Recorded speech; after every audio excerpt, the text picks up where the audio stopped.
Tuhan bersamamu dan bersama rohmu.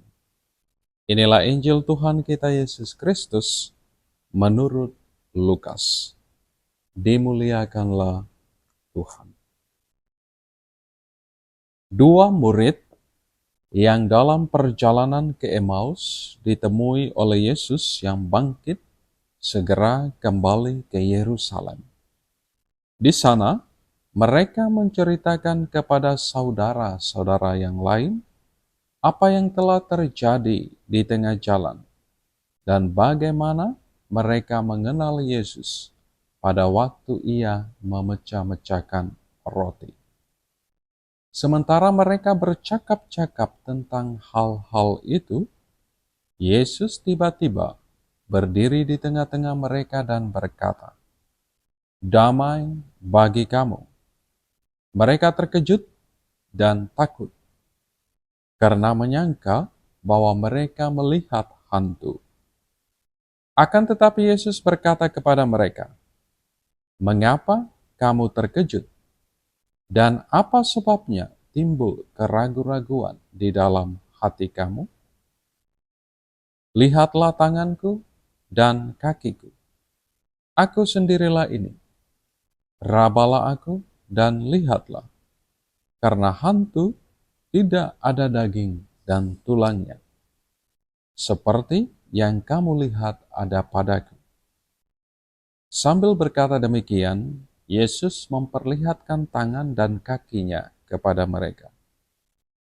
Ketika mereka belum juga percaya karena girang dan masih heran, berkatalah Yesus kepada mereka, "Adakah kamu punya makanan di sini?" Lalu mereka memberikan kepadanya sepotong ikan goreng. Yesus mengambilnya dan memakannya di depan mata mereka. Yesus berkata kepada mereka, "Inilah perkataanku yang telah aku katakan kepadamu ketika aku masih bersama-sama dengan kamu, yakni bahwa harus digenapi semua yang ada tertulis tentang aku dalam kitab Taurat Musa, kitab nabi-nabi, dan kitab Mazmur." Lalu Yesus membuka pikiran mereka sehingga mereka mengerti kitab suci. Kata Yesus kepada mereka, "Ada tertulis demikian, Mesias harus menderita dan bangkit dari antara orang mati pada hari yang ketiga. Dan lagi, dalam namanya, berita tentang pertobatan untuk pengampunan dosa harus disampaikan kepada segala bangsa, mulai dari Yerusalem.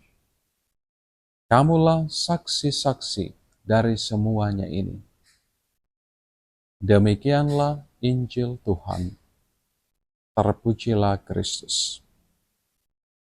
Saudara-saudari, ibu bapa, adik-adikku yang terkasih dalam Kristus. Dua orang murid yang mengalami perjumpaan dengan Yesus yang bangkit dalam perjalanan mereka ke Emmaus kembali dan menceritakan kepada para rasul dan murid-murid lain bagaimana Yesus telah menampakkan diri kepada mereka dan bagaimana mereka dapat mengenali Yesus yang telah menampakkan diri kepada mereka ketika ia memecah-mecahkan roti dan memberikannya kepada mereka. Pada kesempatan itu juga, Petrus dan murid yang lain men-sharingkan pengalaman iman mereka masing-masing. Pengalaman perjumpaan dengan Yesus yang bangkit. Saudara-saudari, ibu bapa, adik-adikku yang terkasih dalam Kristus. Pengalaman perjumpaan para murid dengan Yesus yang bangkit perlahan-lahan membantu mereka untuk masuk dalam iman yang semakin teguh, bahwa Tuhan kini sungguh bangkit. Yesus kembali hadir di tengah-tengah para muridnya dan meneguhkan iman mereka akan dirinya. Ada tertulis demikian, Mesias harus menderita dan bangkit pada hari ketiga dari antara orang mati. Dan lagi, dalam namanya, berita tentang pertobatan untuk pengampunan dosa harus disampaikan kepada segala bangsa, mulai dari Yerusalem. Kamulah saksi-saksi dari semuanya ini. Saudara-saudari, adik-adik, ibu bapa yang terkasih dalam Kristus. Inilah tugas perutusan yang diberikan Tuhan Yesus kepada para murid-Nya. Melalui peristiwa penampakannya kepada para murid, Tuhan Yesus meyakinkan para murid-Nya bahwa Dia kini sungguh bangkit, mengalahkan kuasa dosa dan maut setelah peristiwa sengsara dan wafatnya. Dan ini sungguh membuat para murid berani dan mereka siap menjadi saksi kebangkitan Kristus. Setelah peristiwa-peristiwa penampakan ini, Petrus dan para rasul yang lain dengan berani dan tanpa ragu mewartakan Kristus yang bangkit. Dan tentunya Tuhan Yesus secara pribadi telah memberikan kepada mereka kuasa dan roh-Nya agar mereka terus menjadi saksi kebangkitannya. Saudara-saudari, adik-adik, ibu bapa yang terkasih dalam Kristus. Sebagaimana tugas yang diamanatkan oleh Yesus kepada para murid-Nya, setiap kita pun diamanatkan oleh Tuhan Yesus menjadi saksi kebangkitannya melalui tugas dan panggilan yang telah Tuhan percayakan kepada kita masing-masing. Agar tugas perutusan itu semakin berbuah berkat, maka pertama-tama dan terutama, kita secara pribadi harus menyadari dan menghayati kehadiran Tuhan Yesus dalam hidup kita. Kita harus terlebih dahulu mengenal siapa itu Yesus sebelum kita mewartakannya.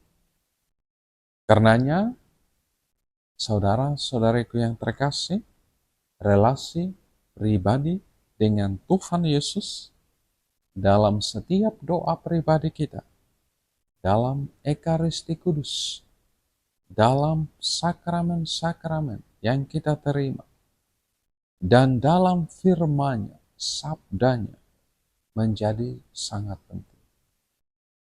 Hanya dengan cara demikian, kita mampu menjadi saksi Kristus yang baik.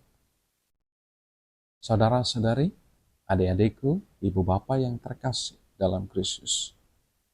Menjadi saksi Kristus berarti kita harus berusaha hidup sesuai dengan apa yang diajarkan dan dikehendaki oleh Tuhan Yesus sendiri.